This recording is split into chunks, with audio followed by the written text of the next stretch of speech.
जीभ के बारे में हमनी के जीवन रखे के बाद सावधानी बतावत हई। पहला याकूब के पत्री 3 अध्याय 2 पद।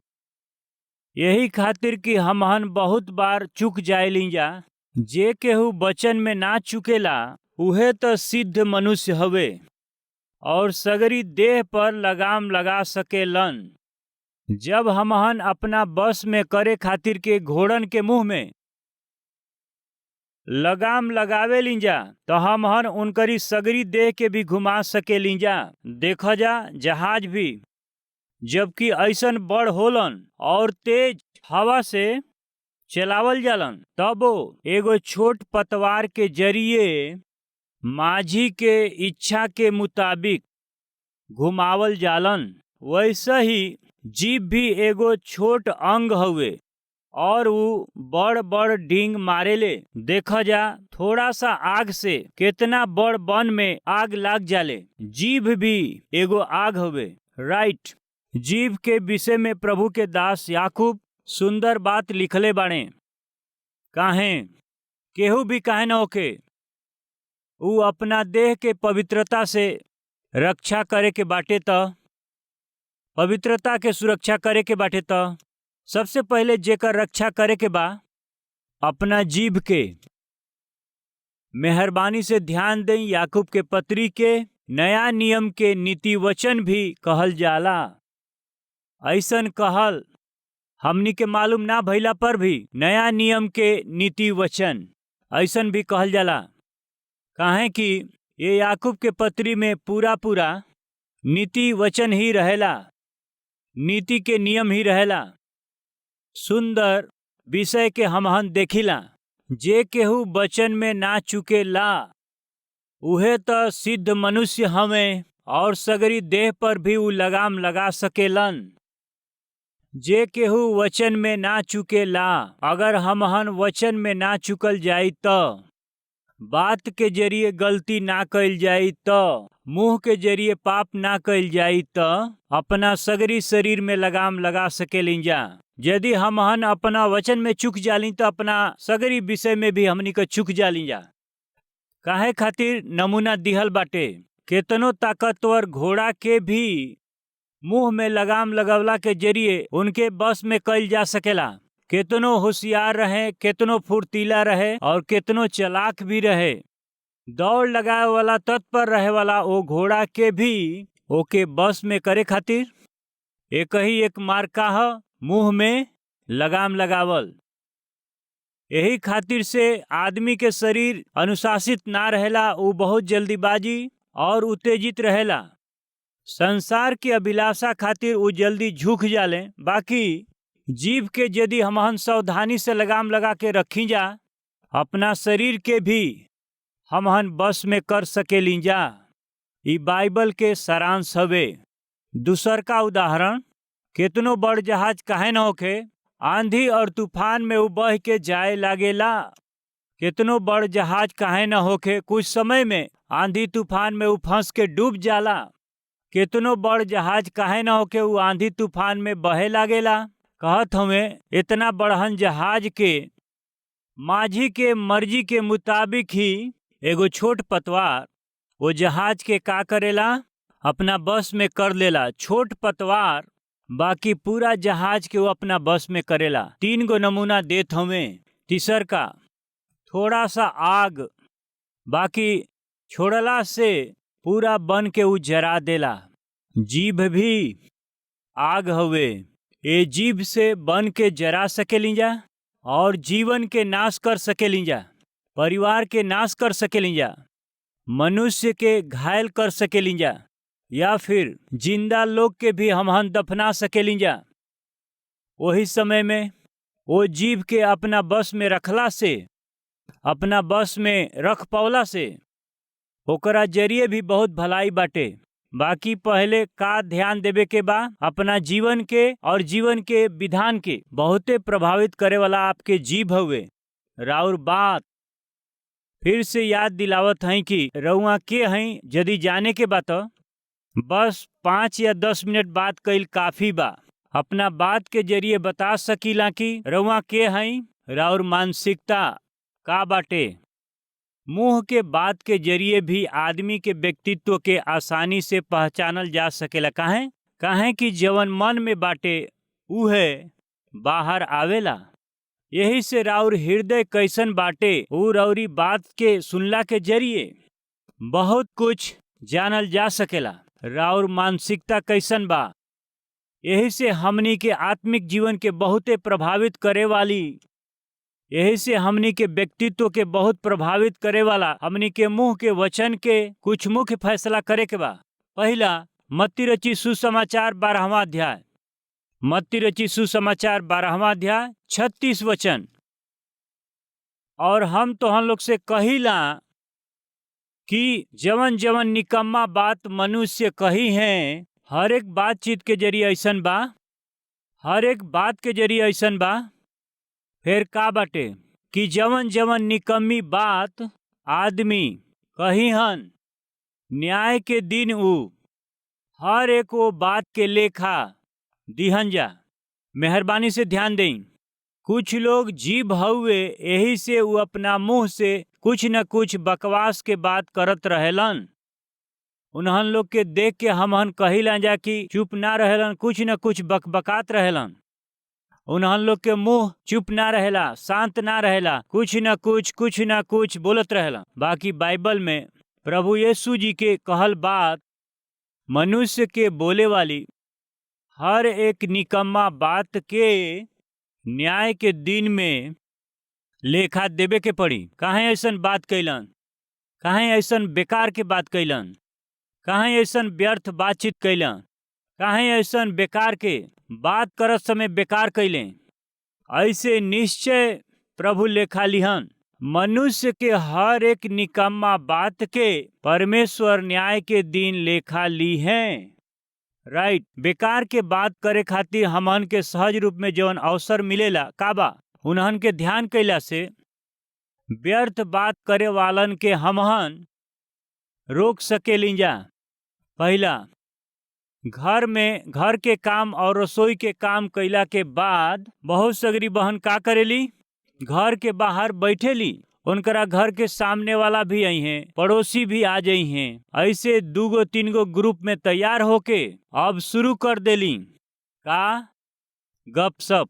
ओ घर में का होत बाटे, बगल के घर में का होता, सामने के घर में का होता। बेकार के बात 2 या 3 जना के एक साथ बैठला पर कौना विषय में हमहन बतियावेली, काम आवे वाली बात के, आत्मिक विषय के बात का। बाइबिल में एगो सुंदर बात बाटे।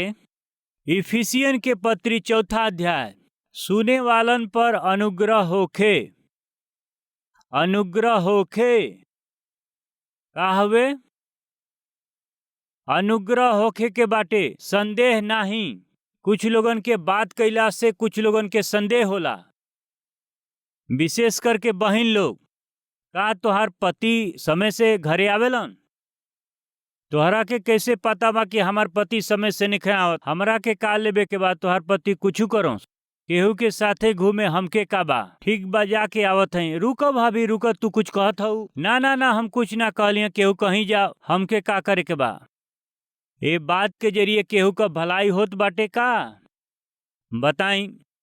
कुछ लोगन के बात कैला से सामने वालन के हानि बाटे, सामने वाला के नुकसान, सामने वाला के तकलीफ, सामने वालन के घायल नहीं। भाई और बहन लोग, आज एक निर्णय लेबे के बाटे। केहू से जब बात करीलन तो सुने वालन के संदेह पैदा ना होखे के चाही। राउर बात संदेह के उत्तर देवे वाला होखे। आदमी के अंदर रहे वाला डर के राउर बात हिम्मत देवे के बा। इतना ही, उ डर पैदा करे वाला ना होके के चाही। बाइबल में सुंदर बात बाटे, सुने वालन पर अनुग्रह होखे। जरूरत के हिसाब से, बिना जरूरत के मत बोली, बिना जरूरत के बात ना करी। जरूरत के मुताबिक भलाई और उन्नति हमन के बात में का बा? भलाई हवे का? यदि राउर बात अच्छा बाटे तो सुने वाला आदमी में उन्नति भी होखेला। विश्वास में उन्नति उ करेलन, आत्मिकता में उ उन्नति पावेलन, परिवार में मेल से उन्नति होखेला, मन में रहे वाला शांति और भी बढ़त जाले। राउर बात जब अच्छा होखेला, नुकसान करे वाली बात ना होके के चाही। सुने वालन के नुकसान पहुंचाए वाली बात ना होके के चाही। सुने वालन के भलाई मिल सके और जरूरत के मुताबिक भलाई में उन्नति और उन्नति खातिर जीवन लाभदायक होखे। कौनो गंदी बात तोहरा मुंह से ना निकले। कौन से बात? उन्नति खातिर उत्तम, विश्वास खातिर के अनुकूल, आत्मिकता के खातिर अनुकूल, विश्वासी लोगन खातिर अनुकूल बात ही रउआ बोली। बाकी कौन से बात ना आवे के चाही? कौनो भी गंदी बात रौरी मुंह से, तोहरा मुंह से ना निकले। गंदी बात, निकम्मी बात तोहरा मुंह से निकलला के अनुमति नहीं खे। यही से साधारण रूप से 2 या 3 जना जब मिल के बैठेलन, लड़का होखे या लड़की होखे, केकरा विषय में वो बात करेलन? भाई और बहन लोग 2 या 3 जन जब मिल के बात करेला जाता, रउआ भी उन्हन लोग के संगे मिल के बात कइला के प्रयास करीला। या इन्हन लोग से हमके का काम बा, मुड़ के आप चल जाली। हाँ बहन लोग, रौरी घर के सामने 2 या 3 लोग जब बैठल बाणे तो समझ लें अच्छा समय पर बैठल बाड़न। हाँ, उन्हीं के साथ जाके समय बितावेली। हमरा के का करे के बा? इन्हन लोग से निकम्मा बात करेलन। इन्हन लोग के बात के जरिए हमके हमरा आत्मिकता के 1% भी उपयोगी नहीं खे। का करे के बा? इन्हन लोग से कह के दरवाजा लगा के प्रार्थना करे बैठ जाली का? पूछत हई आदमी के हर एक व्यर्थ बात के परमेश्वर के लेखा देवे के बाटे, तो व्यर्थ बात के बतियौला के मौका कहवा बाटे? जहाँ 2-3 जना बैठलन वहाँ होला। ऑफिस में हो सकेला, ऑफिस में खाना खात समय हो सकेला, काम खत्म भइला पर हो सकेला, या फिर बुढ़िया लोग के बात जैसे हो सकेला, निकम्मी बात हो सकेला। मेहरबानी से ध्यान दें। भक्त भजन लिखत समय का कहत हमें? दुष्टन के युक्ति पर मत चलिह और पापी लोग के मार्ग में मत चलिह और ठट्ठा करे वाला मंडली में मत बैठिह। दुष्ट लोग के युक्ति पर हमहन के नइखे चले के, पापी लोग के मंडली में खड़ा नइखे होके के। ठट्ठा करे वाला कुछ लोग बैठ के इनकर मजाक उड़ावेलन, उनकर मजाक उड़ावेलन, इनकर हंसी उड़ावेलन, उनकर हंसी उड़ावेलन। उ लोग सब हाँ गिर के हंसत हमें तो अरे ए मंडली में तो बड़ा हंसी होत बाटे कह के आप भी उनका संगे बैठ जाली। बुरा आदत। कौन सा आदत? बुरा आदत हवे। दूसरा के तुच्छ जान के बात कइल, दूसरा के ठट्ठा करके बात कइल, दूसरन पर तंज कसल। इन्हन लोग के पागलपन के पूरा करत रहेलन। ये वचन के सुने वाला भाई और बहन लोग मेहरबानी से सुनी। कबही भी दूसरा के ऊपर चुटकुला बोल के, उन्हन लोग के मजाक उड़ा करके, उन्हन लोग के उपहास करत हमहन जवन आनंद करेली जा, वो आनंद के देखले बानी, वो साधारण रूप से दुष्टता हुए। वो अच्छा आनंद ना हुए। यदि रउआ अपना पास के लोगन के हंसावल चाहते हैं तो अपना ऊपर चुटकुला बोली, नहीं हम अपना ऊपर काहे कहब जी? सामने वाला कम दिखाई देत हम का? वो इतना बुद्धू बाड़े का? सामने वाला के ऊपर जोक मरब, अपना ऊपर जोक ना मरब? नहीं। रौरी ऊपर केहू जोक मारी तो का सही सकबा का? बीपी बढ़ी कि नहीं? जब रउआ के ऊपर जोक मारला पर गुस्सा आवत बाटे तो सामने वाला के ऊपर जोक मरब तो गुस्सा ना आई? उनके गुस्सा आवल राउर खुशी बाटे? छी। उनके दुख पहुंचावल रउआ के अच्छा लगेला? छी। वो अच्छा मानसिकता बिल्कुल ना हो। ये बात के हमनी के निश्चय रूप से गंभीरता से लिहल जाई। रउआ कबो भी सामने वाला के तुच्छ जान के, ठट्ठा करत, दुख पहुंचा करके, हाँ जोक मार के वो पागलपन के आनंद के अनुभव कईल, ई आत्मिक लोग के लक्षण ना हवे। ए विषय के ध्यान दें। तो हमहन के सीखे वालों में से सबसे श्रेष्ठ पाठ रौरी साथे 2-3 जना होखला से बेकार के बात अपना मुंह से मत आवे दें। यही से हमनी के एगो निर्णय लेवे के बा। हाँ, आज से हम व्यर्थ बातन खातिर स्थान ना देब, बुढ़ियन के बात के जैसे जगह ना देब, निकम्मी बात के खातिर के हम जगह ना देब। यदि कुछ बात करे के पड़ी तो जवन उन्नति खातिर जरूरत हो के उहे बात हम करब। दूसरा के भलाई उन्नति करे वाला उपयोगी बात के ही हम करब। एकरा अलावा उन्हन लोग के घायल कैला के समान और निंदा जैसे बातन के अपना मुंह से ना आवे देब। ऐसन फैसला करे के बा। दूसरा, व्यर्थ बात करे खातिर के दूसरा अवसर का हुए बताई? Mobile phone.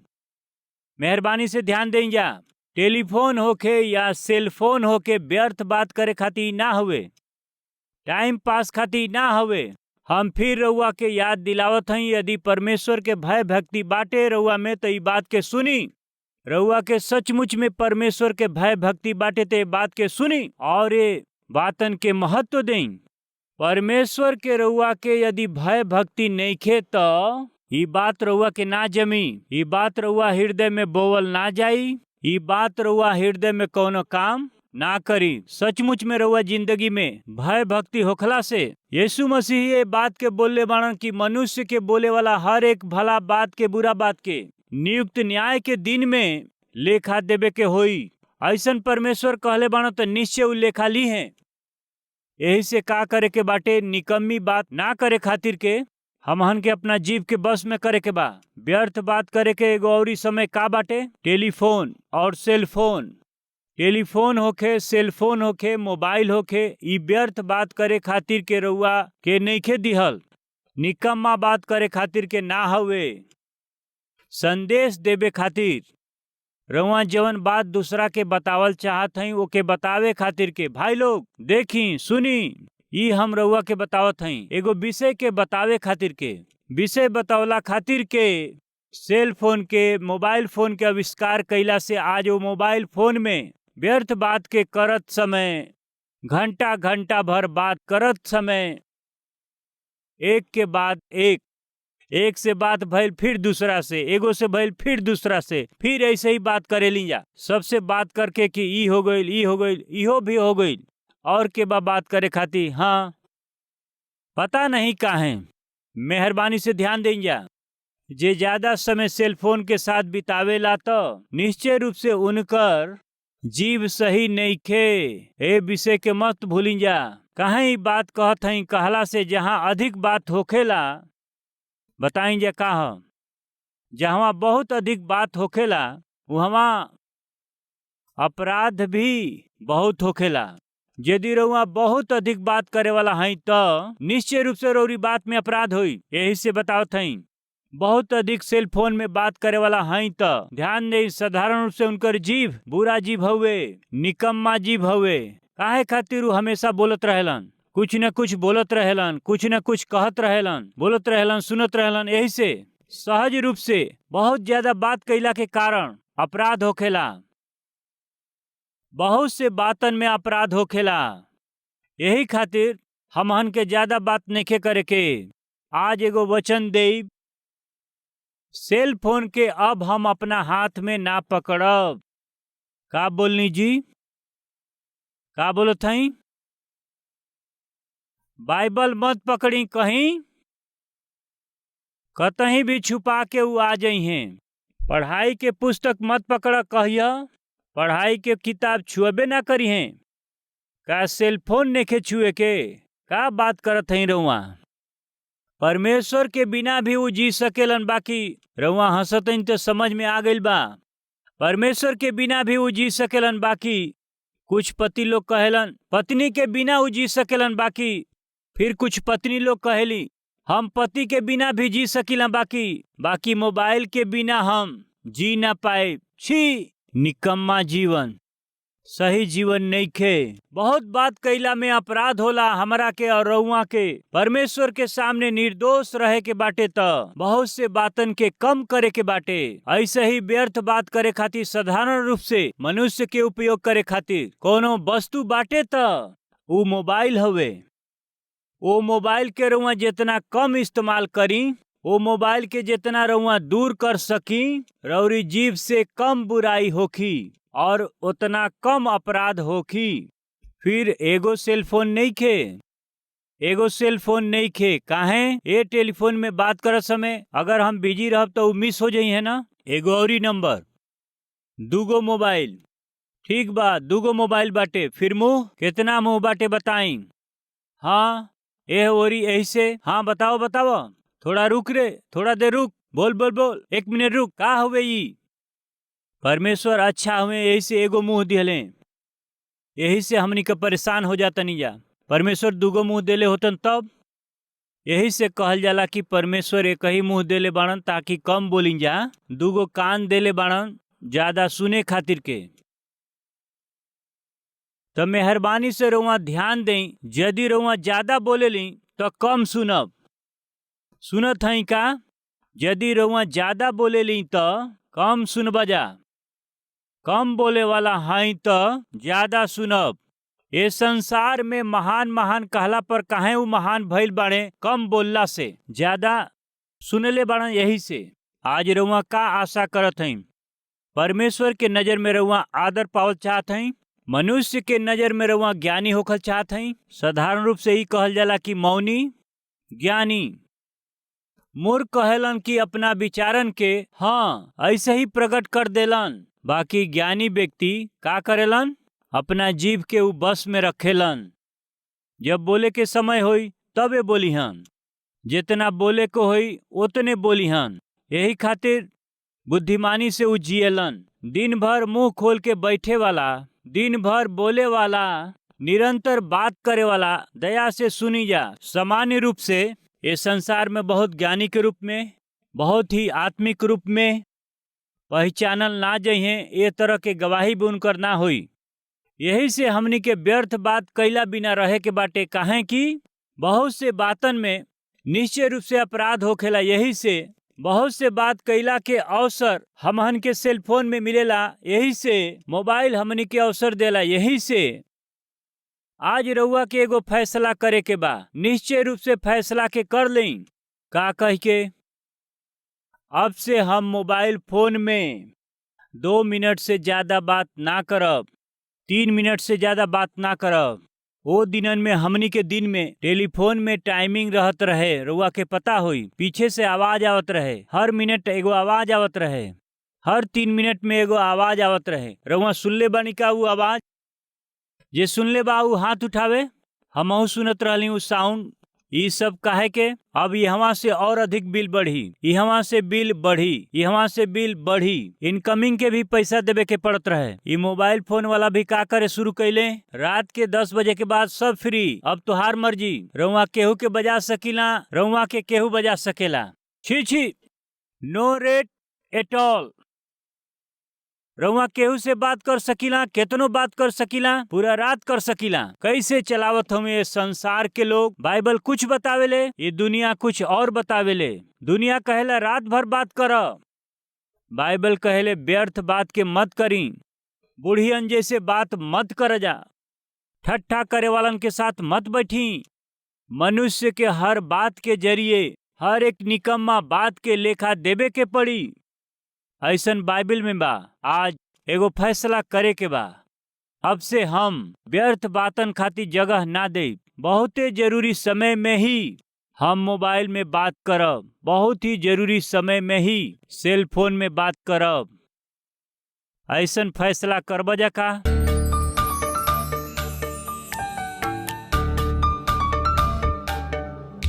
महान प्रेमी पिता परमेश्वर जी, व्यर्थ बात हमनी खातिर आशीष ना होवे कह के, व्यर्थ बात कैला से, ज्यादा बात कैला से वो बात में अपराध होखेला, उहे बात हमनी के दोषी ठहरावेला।